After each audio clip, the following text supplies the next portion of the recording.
making a lot of noise down here. We're back. We're talking my favorite time of year, the pre-spawn, right? And what do bass do in the pre-spawn? It's frozen up here. We're in New York State. It's cold. Western New York, we have 10 to 20 inches of ice basically on every lake, including Lake Erie, which froze over for the first time in like 10 years, which is crazy. Hoping that we don't get a delayed start in our guiding season.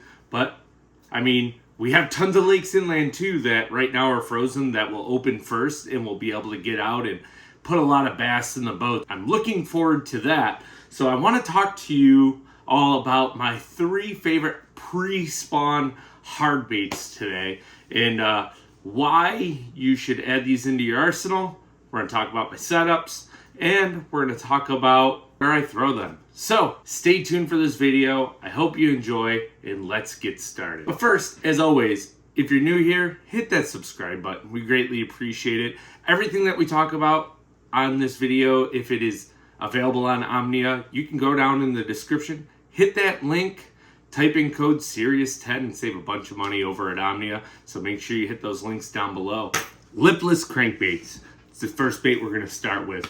You know, lipless crankbaits is something that is in every single angler's arsenal, and it's paramount that you throw them when the ice is coming off the lakes. We're talking temperatures increasing from the mid-30s all the way to about 50 degrees, and every lipless bait is going to do something different. It's going to sound different. There's silent ones to extremely loud, obnoxious ones filled with BBs and lead and tungsten, and then right in the middle you have one knockers. And I use a variety of different ones for different conditions, but I almost always have 3 or 4 different ones tied on because during this time of year, bass are going to eat something, and it's usually not the same thing every single day. Let's rewind for a second though. With the pre-spawn, there's something that bass do that I think a lot of people overlook, and that's that they get dirt shallow right away. And it doesn't matter if the water's 33 degrees or 90 degrees. There's always bass dirt shallow. And that's where a lipless comes into play. You can burn it really quick up shallow. You can drag it on the bottom. You could yo-yo it. And it doesn't matter which one that you have confidence in. I think you need to add all 3 of them. You need to add all 3 basically into your arsenal of trap or lipless retrieves. Otherwise, you're going to be missing out on bites. Sometimes just on the same school of fish, you have to vary your retrieve and pick up each lipless every other cast to get one of those fish to fire. And then once you figure it out, it's going to put a lot of bass in your boat or even in the kayak. So the first thing I always do in the spring when I'm out graphing around, there's no grass in the lakes, and grass is just starting to grow, is I try to find that very fresh growth grass. It's going to start growing when that water is in the 30-degree range, and that's where you're going to find some of the biggest concentrations of bass on main lake flats before they move up shallow. Where I'm at in New York, we don't have a bunch of creek arms or channel swings or ditches.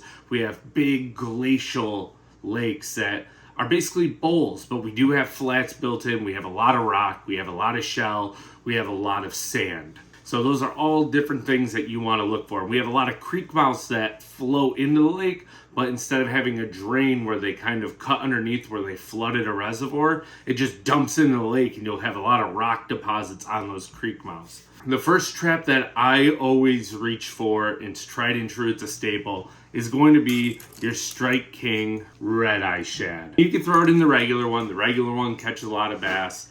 I personally like the 2-tap. It just sounds a little bit different from your regular Strike King Red Eye Shad. For instance, your 2-tap and your standard Red Eye. So that's first thing you'll notice is that they sound completely different.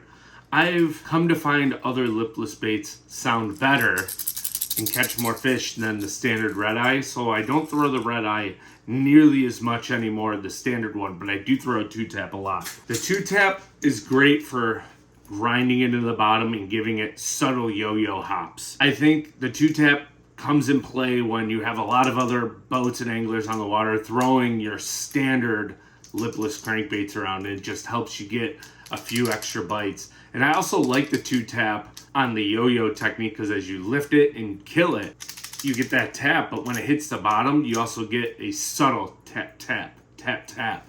And I think that helps draw a lot of extra bites. My absolute favorite trap to yo-yo is going to be the Jackal TN60 in the disc knocker. So I do love disc knocker 2-taps. I just think it's something that gives a completely different sound frequency that activates the lateral line on a bass over your standard rattle trap. If I want something super loud and obnoxious, there's 2 choices for you. And you can burn these, you could yo-yo them, you can slowly crawl them on the bottom, but it's the Jackal TN70 size, super loud, or the Spro Aruku shad. And you'll notice this one's different. It's shad over white, and I really like this on the lakes that have a lot of alowives in them. But this one is extremely loud as well, but the sound is just a little bit different. This one's kind of clanky. It's got a couple different types of rattles in there, and this one I think is just all BBs, so it's a little bit more high-pitched. And you'll really hear that one coming through the water. The acoustics from the Aruka shad is unreal. Now the setup I'm going to use is going to be like a 7.2 to 7.6 medium heavy with more of a parabolic bend. I'm throwing it on 15 to 17 pound fluorocarbon. The rod that I really use a lot for trap fishing is going to be the Alpha Angler Chatterbound. It's an S-glass rod. I talk about that rod all the time. I feel like I don't lose fish if I'm throwing a lipless, spinnerbait, or a chatterbait with it. It's got the perfect parabolic action, but it's not as soft, or you don't have the loss of feel like you do with the traditional glass rod. It has more of a composite graphite feel, so you can really feel that trap or lipless crankbait vibrate as you're yo-yoing it, retrieving it in, and it also allows you to feel the fish actually thump your bait. I throw it on a 7-2 or an 8-to-1 gear ratio. If I'm burning it, I think I'm going to go 8-to-1. If I'm actually yo-yoing it, that's when I'll go to a 7-2, because a lot of times those fish will grab and swim away with you, and I want something that I'm not going to burn it out of their mouth. I want something that's going to have actually winching power so I can reel into them and just lean, because they're almost always hooked. So that's going to be my lipless crankbait setup, and my favorite lipless baits for the pre-spawn. And of course, don't leave red out of your lineup. You saw I held up a couple different red baits. I pretty much only throw lipless crankbaits in red during the pre-spawn, unless I'm on a lake that is just absolutely loaded with alowives. Like I said, that's why I'm going to go to more of a shad pattern or translucent clear. And I feel like if everyone's throwing red on that lake, it's a good follow-up or a secondary color to put a couple extra bass in the boat for you. Let's go to the next bait. My second favorite technique and hard bait to throw in the pre-spawn is none other than your jerkbait. And there's hundreds and hundreds of different ones on the market. I'm going to start off with the water being cold, and then we're going to move into warmer water, because you can throw a jerkbait from ice off at 35 degrees all the way through the summer. It's a year-round technique. So I'm going to start off with some of my favorites, some of my most memorable baits for the super cold water period. So we're going to get old school here on you for a second, and this might be one that a lot of people have forgot about. I should have done a better job at getting these out before filming this, but we'll increase the dramatic effect. Now, there's been a lot of tournaments won with this bait. There's been a lot of fish catches. Kevin Van Dam won a Bassmaster Classic throwing it. It's a Smithwick suspending rattling rogue. And I really like this one when the water is extremely cold. We're talking sub 42 degrees. It'll suspend. You do have to sometimes mess around with them. They're all different, so you have to change out your hooks or put suspend dots on it. But I like flashy when the water's really cold. It's extra drawing power. The foil baits on the Smithwick Rogues are better than just about anything during the time period. They have the red dot on almost all of them, 3/4 of the way through the body. That gives the fish an extra area to key on to get bit. So it might help you put a few extra bass in the boat that are short striking your jerkbait when the water is extremely cold. But it has an erratic action. Every time you rip that rod tip, it's going to do something different. It's got great sound. I throw this one on 8 to 10 pound test, medium light action casting rod. You might even want to throw it on a spinning rod depending on your jerkbait setup. It doesn't cast the greatest until you weight it. When you put suspend strips on it, make sure, in my opinion, you're going to want to do the belly ones, one right behind the lip and maybe one in between the front two trebles. These have a tendency to float even though they say suspend. It's just, man, I've caught so many big smallmouth on a Smithwick rattling rogue that it's just something that I always have in my box. Moving on from there, everyone knows about the Megabass Vision 110, so I'm not even going to talk about it. It's one of the greatest cold water jerkbaits ever made, so we don't need to talk about the Megabass Vision 110. A sneaky one, though, that people might be sleeping on or don't throw enough is going to be the 6 Sense Provoke 106. This is the shallow diving one. I really like this one when the water is slightly off color in that 42 to 48 degree range. I really like the bone color for this. I think it's got a very systematic slash to it, so every time you hit that rod tip, you know exactly what the provoke is going to do, and it does exactly what it says it's going to do. It provokes bites, right? Provokes the bass. It makes them come up and eat it.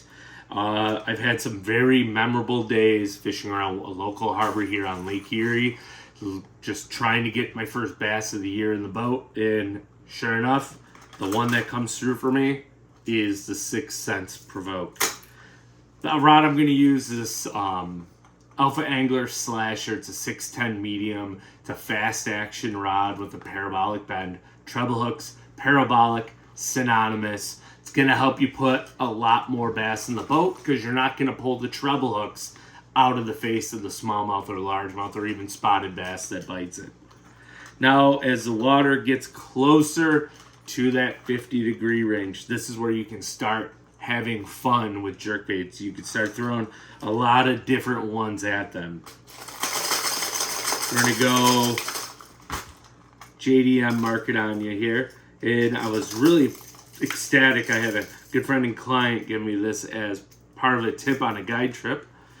OSP Varuna. This thing is going to have insane darting action to it. A lot of people throw this one. They don't talk about it. They're a little bit harder to find and get. It'll only go like 3 to 5 feet on 12 pound test.